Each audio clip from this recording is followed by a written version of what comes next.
this again, this is just showing that if the file doesn't exist, like in this case, I'm just going to skip over this.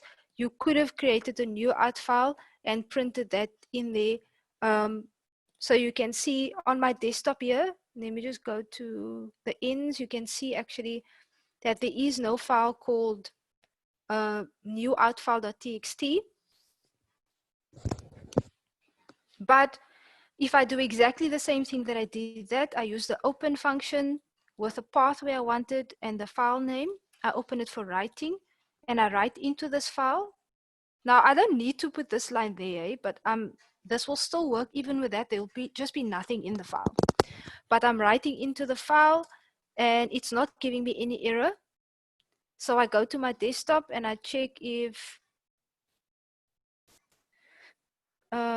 what is this thing called now? New out file. I check if it's there and I check if there's something in it and it created it. Okay, so if you just specify it there, it will create the file. Okay, now best practice. When you, I think, get a little more, your hands a little more dirty with it, you're going to look for some of the things that you can automate without having to remember, because you might, in some instances, you might open 20 files. Then you need to remember file 1.close, file 2.close, file 3.close, and it can get a little irritating.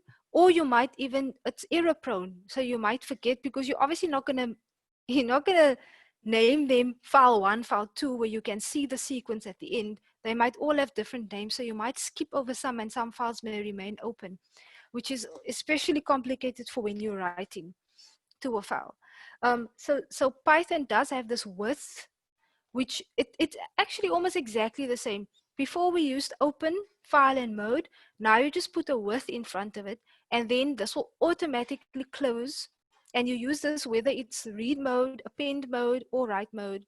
And it will close it as soon as it's done with the file. Okay, so I'm not gonna look at the W+ mode, which I showed there, which is read and write, because I don't think you guys are going to use it much. But just know that that's sort of a way in which you can live see, write to a file, or you can basically open it and see the stuff being written into the file in sort of like a real-time mode. Okay.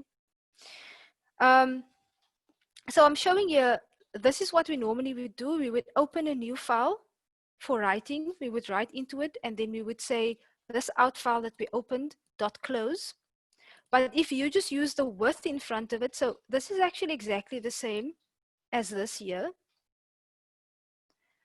If you put width in front of it, so now you just need to say as out file. So you're basically putting this variable name here at the back, which was previously here in front. And then you just go your out file.write, but you don't need to put .close at the end because it closes it automatically. So yeah, just bear in mind, again, I just introduced it here, but we haven't really looked at for loops where you've seen how important things like indentation is. But here, this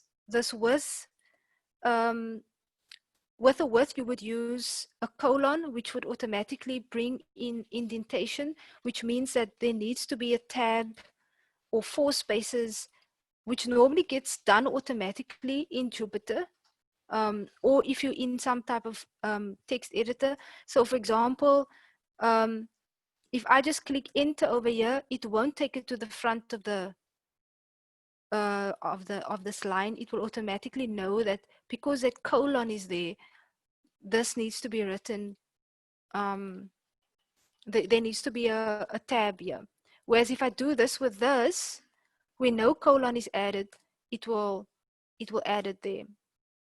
I actually haven't checked. Yeah, so even if this doesn't make sense and you add a colon, it will still create that space for you because it's aware that Python uses spaces or indentations as part of its syntax. Okay, just a little note. I'm not going to show this, but this one, So this is doing exactly the same thing, both of this. I've created this output file. If I try and find this output file on my desktop, I'm not going to find it. And I don't know, can anybody tell me why this file, I can run it? Let me just see if there's a new out file. Okay, so let me delete that. If I run this, technically, from what you've learned before, this should be created, but this is now not here, the new out file. Can anybody tell me why this file was not found on my desktop, even though I did everything right?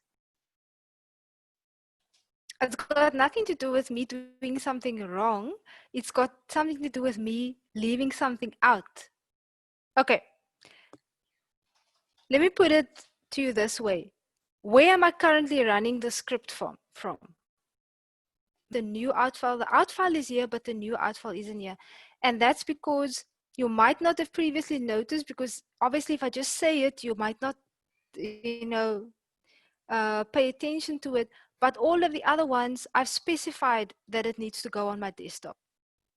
So here, because it's not giving an error, technically I should find it. Let me just go there. I should find it here, and there it is, new out file.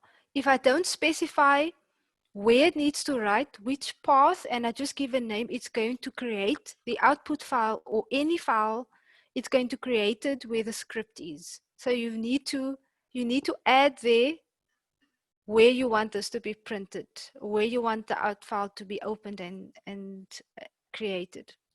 Okay, so I'm just double checking whether you are following that the path that you put in or don't put in does make a difference. You will search yourself till you're blue in the face, wondering why you're doing the same thing and why it's not working. Meanwhile, it was working, but you're just not paying attention to where you're sitting and where your script is, okay?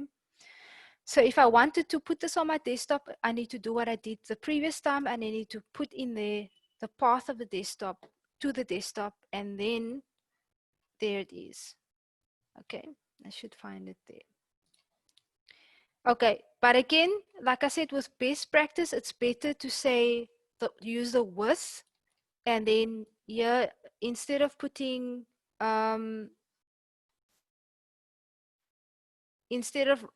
out file in front, I would just say with open this new out file as out file. So this is the variable name. And then I say variable name dot write, and I write in there what I want to write. Okay.